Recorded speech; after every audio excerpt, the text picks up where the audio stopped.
Shalom.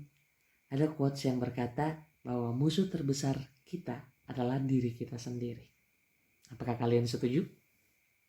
Ya, saya juga setuju. Benar-benar diri kita sendiri yang paling susah kita taklukkan.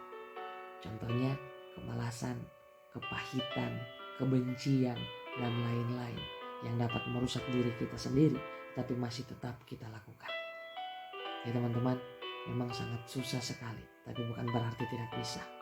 Teman-teman, kadang kita suka sekali melihat selumbar di mata teman-teman kita, di mata saudara kita, tapi kita tidak menyadari ada balok di mata kita sendiri.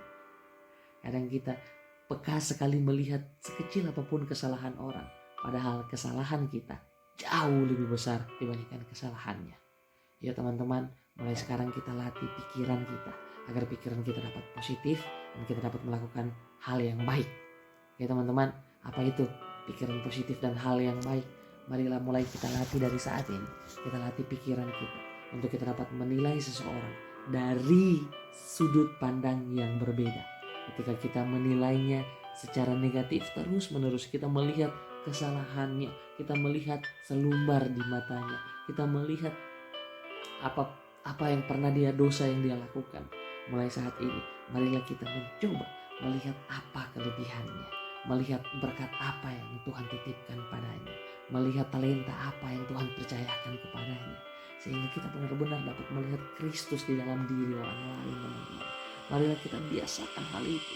Ketika kita mungkin saja kita tidak dapat melihat hal positifnya di dalam dirinya, setidaknya kita jangan nilai dia negatif.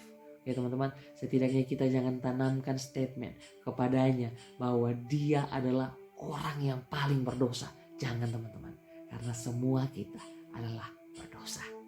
Ya teman-teman, jadi mari kita latih mulai dari pikiran kita. Kemudian ketika pikiran kita sudah terbiasa memikirkan hal-hal apa yang Tuhan inginkan, memikirkan hal-hal apa menurut cara pandang Tuhan kepada umatnya, baru step kedua, kita lakukan yang terbaik.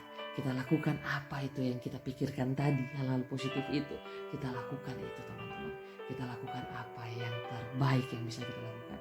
Karena sayang sekali kalau firman yang kita dengarkan setiap hari, firman yang kita ketahui, itu cuma sampai di sini.